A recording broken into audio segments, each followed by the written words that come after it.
Assalamualaikum warahmatullahi wabarakatuh. Perkenalkan, nama saya Teddy Balizar dari kelas MKS 1A, NIM 504200091, Prodi Manajemen Keuangan Syariah, Fakultas Ekonomi dan Bisnis Islam.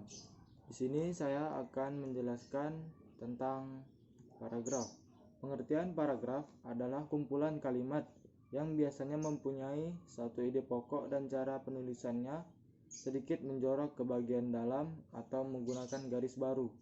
Nama lain dari paragraf adalah alinea. Paragraf juga suatu rangkaian kalimat yang memiliki suatu gagasan utama.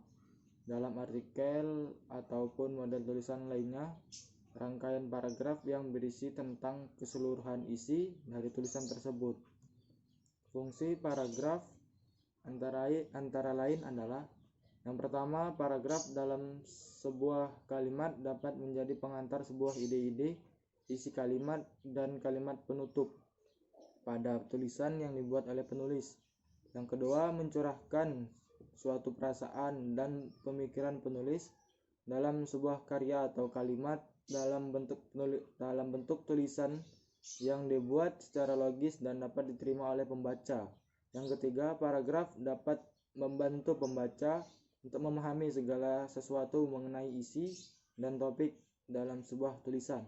Yang keempat, memudahkan penulis untuk menyusun ide-ide tentang tulisan yang akan dibuatnya. Yang kelima, dapat membantu penulis dalam mengembangkan gagasan-gagasan atau ide dari segala sesuatu yang berhubungan dengan topik yang ingin ditulis menjadi sebuah karya tulis. Ciri-ciri paragraf sebagai berikut. Yang pertama, pada kalimat pertama atau utama, paragraf harus masuk agak ke dalam dengan beberapa ketukan spasi. Ketukan spasi dalam paragraf sekitar 5 ketukan. Biasanya ketukan 5 spasi ini digunakan untuk jenis kalimat atau karangan yang biasa. Yang kedua, paragraf biasanya digunakan sebagai pemikiran utama dalam sebuah kalimat atau topik yang telah ditentukan oleh penulis.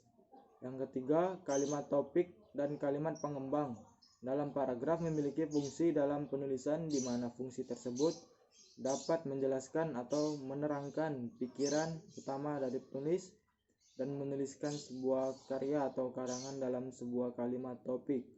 Yang keempat, selain itu, pada poin keempat paragraf juga memakai sebuah kalimat penjelas dalam tulisan, di mana kalimat penjelas tersebut berisikan tentang kedetailan dari kalimat topik.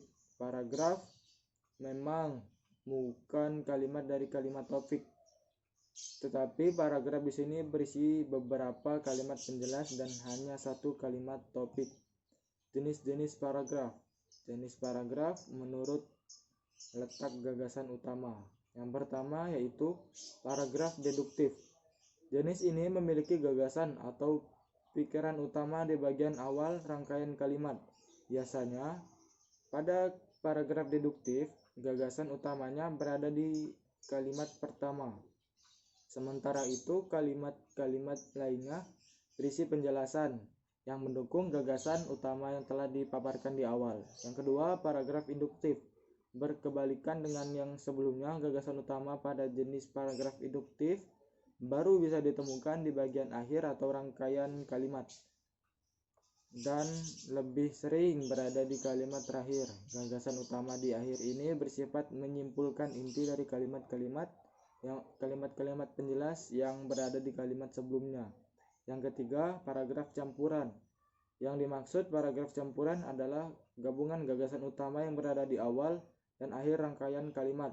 Gagasan di kalimat awal biasanya berupa inti pikiran dari paragraf tersebut. Sementara itu, di bagian akhir kembali ditekankan mengenai gagasan utama dengan kalimat yang mungkin saja berbeda dari kalimat gagasan utama di awal. Jenis paragraf menurut tujuannya. Yang pertama, paragraf narasi.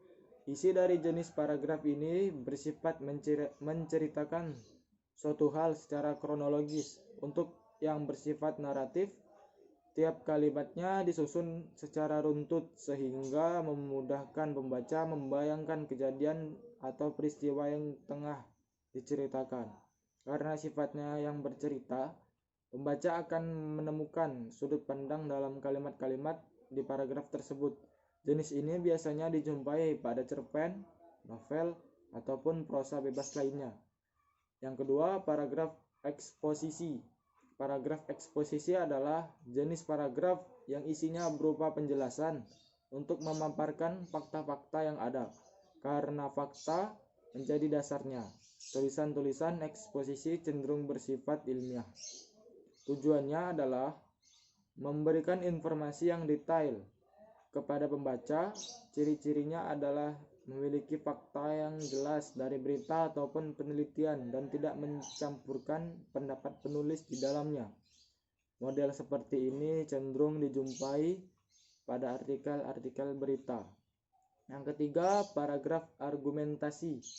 Jenis paragraf yang bertujuan memberikan pandangan kepada para pembaca ini tidak hanya menyajikan fakta ataupun isu permasalahan dalam isinya, namun juga memberikan pendapat-pendapat dari sang penulis. Jadi data maupun fakta hanyalah pelengkap dari opini sang penulis. Pada jenis paragraf argumentasi akan dijumpai kesimpulan dari rentetan pendapat penulis di dalam rangkaian kalimat tersebut. Kesimpulan tersebut cenderung diletakkan di akhir paragraf. Yang keempat, paragraf persuasif. Hampir sama dengan paragraf argumentasi, paragraf persuasif biasanya menampilkan pendapat-pendapat dari sang penulis terhadap suatu berita atau isu tertentu. Perbedaannya, kalimat-kalimat yang isinya bertujuan mempengaruhi pembaca ini cenderung mengandung kata-kata ajakan atau imbauan, seperti ayo dan mari.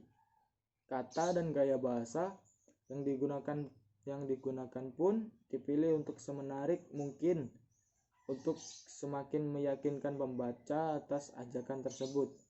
Yang kelima, paragraf deskripsi. Jenis paragraf satu ini bertujuan membuat pembaca dapat merasakan ataupun membayangkan hal yang dideskripsikan secara jelas dan nyata, seolah-olah pembaca dapat melihat, mendengar, ataupun mengecap objek dijelaskan tersebut. Karena itulah isinya merupakan gambaran lengkap dari sebuah objek yang disusun dalam kalimat-kalimat. Jenis paragraf berdasarkan fungsi. Yang pertama, paragraf pembuka. Dalam sebuah karangan, paragraf pembuka umumnya ditulis untuk memancing rasa keingintahuan pembaca terhadap isi artikel secara keseluruhan. Yang kedua, paragraf isi. Paragraf ini berisi bagian-bagian pokok dalam suatu karangan. Yang ketiga, paragraf penutup.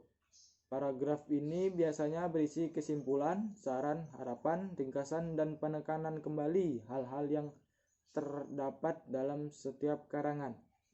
Yang keempat, paragraf penghubung. Paragraf ini fungsinya adalah menghubungkan antara paragraf satu ke paragraf lainnya, atau karangan satu ke karangan lainnya. Sekian presentasi dari saya. Mohon maaf apabila ada kesalahan kata atau kalimat. Sekian dan terima kasih saya ucapkan. Assalamualaikum warahmatullahi wabarakatuh.